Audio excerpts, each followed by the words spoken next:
understand this direction is possible. And those people who understand this direction follow out the direction and the procedures of the Venus Project. And people in the scientific fields would be assigned. First, there would be a survey. It wouldn't be Fresco telling you what to do. The survey, we find out how much arable land we have, where the diseases are, where the technical personnel are, many, many different things, and that dictates how we build, how big the cities are in certain areas, how many hospitals we need in certain areas, and whether we could even build in certain areas. So it's not a group of people telling people what to do. It's based on the needs of people and what the survey tells us. And it's like an airline. If you have passengers, say 300 passengers, that tells them how much food and water they need. You can't fill that airliner with 800 people if the wing area is just so much. I worked in the aircraft industry, and I found out in working there that we used to figure the wing loading as 24 pounds per square foot.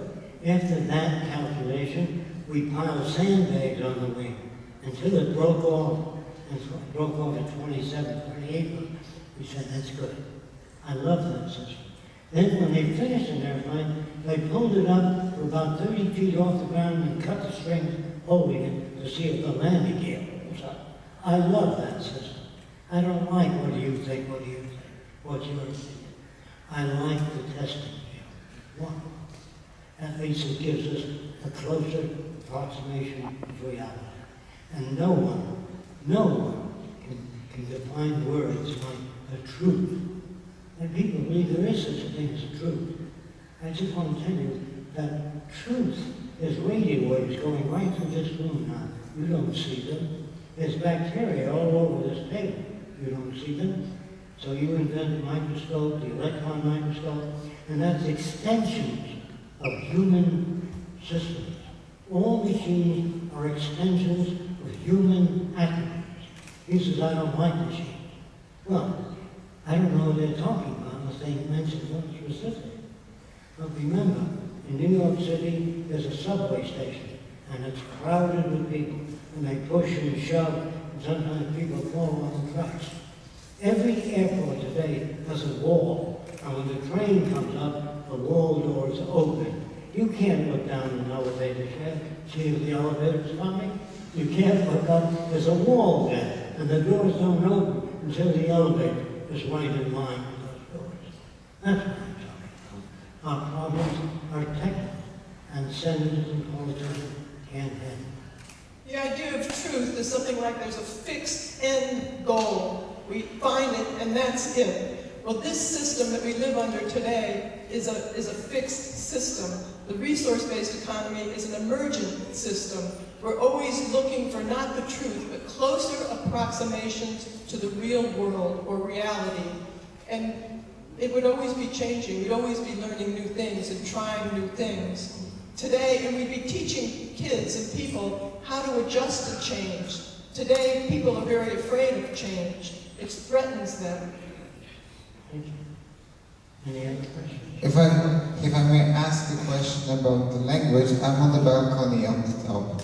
I would like to ask you to elaborate a little bit about the language that you are talking about, because you always say that we have to evolve the language in a direction in which opinions or quarrels and arguments are not possible. But there are fields of language and fields of knowledge like emotion, love, which are very prone to subjectivity. So could you elaborate on that? How do you see language development in those areas? First of all, the word love was invented a long time ago. They're trying to talk about some aspect of human behavior. So if a girl goes to a movie and she sees a tall guy with blonde waving hair, always a nice guy, and the short guy or fat guy is not nice. Or the guy with a crooked nose beats up people. She always looks for a guy that she saw in movies. You see, the future if you marry a very good-looking guy or you marry a beautiful girl, if she turns to be a horrible person, that face becomes ugly. You understand what I'm talking about? So your concepts of beauty, when a guy has a bone through his nose, somewhere in Africa, versus he's a doll, you know? Or if they have big plate lips, you bangy people. The guy gets down on his knees, he's like loving you, your hair, your eyes, your big lips, you know, all that's learned. So the movies of the future, instead of the word love, they show extensionality. That means if you met a guy from another planet with 6 arms, you go, actually, you say, what do you do with this stuff? I can eat soup, pet my dog, say goodbye to my friend, and scratch my back. We don't answer those questions. We go, Today girls collect spiders. When I was a kid, we used to throw spiders at girls. They go, You see? So our attitudes, our education would be so different. Our little kids would then say, I want a balloon, Daddy. They're boring as shit, kids. They have nothing new to say, nor can they say anything new. But you're brought up to want kids. If you really love kids, you'd notice most adults talking and playing with kids all the time, but they don't. So they have their own kids, and you have to wipe their ass, send them to school, pack lunch, you can't go anywhere, the kid's too young. Well, that's because you have limited options. In the future, the options will be limitless. And anybody that wants 4 or 5 kids, sometimes a person told me, it says, I have 6 kids. I said, what are they for?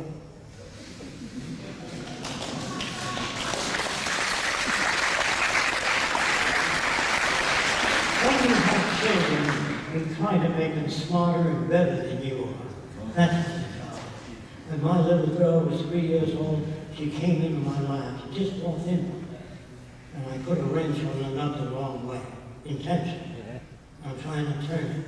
I put it on the wrong way again. She put her little hands on it and said, Daddy, that's no way to do it. I put it on the wrong way again. She said, I'll have to show you. So she put it on the right way. The reason I did that is because I wanted her to scan things, not look up her daddy. Daddy knows everything. I want her to look at a situation. Sometimes I build a miniature bridge, and I leave out a certain part that was obvious. She said, Daddy, that bridge isn't going to work. I said, why not? You didn't put in the braces in it. Oh, thank you very much. Invite participation of your kids. If you sometimes ask them for advice. I come running in the house and say, what did you bring me? To my little girl. She said, I'm too little to bring you anything. So you try inviting participation, share ideas with your kids, and invite them to think. Schools of the future will be very different. In fact, somebody once asked me, will there be horror movies in the future? I said, any movie about any present-day society will be a horror movie. We're going to take a 10-minute break and be back here at 1:15 and continue with questions.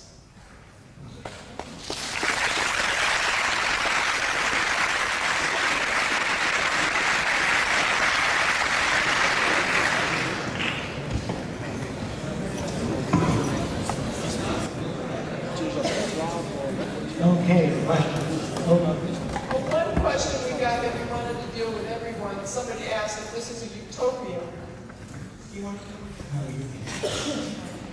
Actually, there's no such thing as utopia. Literally, it means nowhere. There are no final frontiers. There's no final laptop that you're going to do. It'll always improve and get better.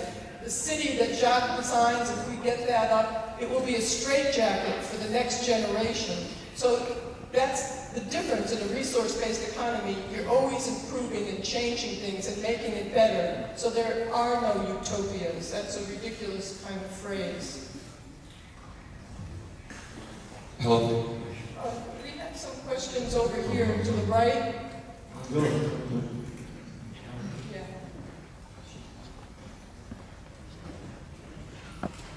Did you have some questions you mentioned to us?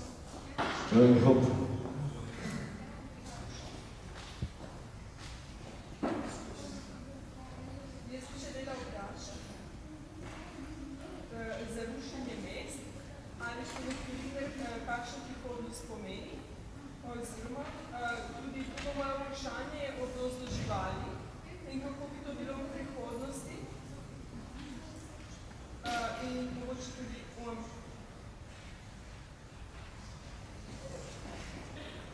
Mikrofon uporabi. I'm going to try to answer some questions that were asked at other sessions. They say, well, what can you do about the blind? When I was a kid, the blind would walk with a white stick. What we would do is make a unit you wear, and it creates sound. A bat can fly at night with poor vision and avoid hitting things by feedback from sound. If you have an open door, the sound doesn't come back as hard. So the blind people under the Venus Project wouldn't have to walk with a cane. They can get sound feedback from any shape in front of them. So everybody doesn't understand that? It's echoes like a bat generates a sound and it gets feedback off the object in front of it. And the bat never hits hole or anything else. And they catch insects in midair from sound feedback. That can be applied to the blind immediately. And it doesn't mean that we stop there. We're going to try to make eyes grow organic kidneys so people won't have to donate organs. Then we will take cancer cells and keep them alive in artificial circulation and treat the cancer, not the person. Once you gain control of that, then you can treat the person. They're working ass backwards, doctors. I wish there were some doctors here today. They haven't learned how to ask a question. They say things like, well, you can't make a machine that'll tie stitches. That has to be done by man. What they should say is, how would you do that? Don't say you can't. Say, I can't conceive of it. Once you learn to talk that way, don't you see the end of a lot of confusion? People don't know how to talk to each other. Instead of saying, they come up and they say, your system won't work. And I say, well, where won't it work? Well, there's so much it won't work. I can't do anything with that. Some aeronautical engineer said to me, you can't stop a plane from having an accident. Well, I said, what kind of accident? He said, well, airplane tires sometimes cost as much as $15,000. On the plane lands, but the rubber wears out fast. I said, what is it that you want? He said, well, I don't know what I want, but what he wants is that the tires don't wear out. So I said, if you don't understand me, if this is an airplane wheel, on the side of the wheel, I have veins all around. So when the landing gets come down, the wind turns the wheel on a motor. And when it lands, it's turning, so you don't lose a lot of rubber.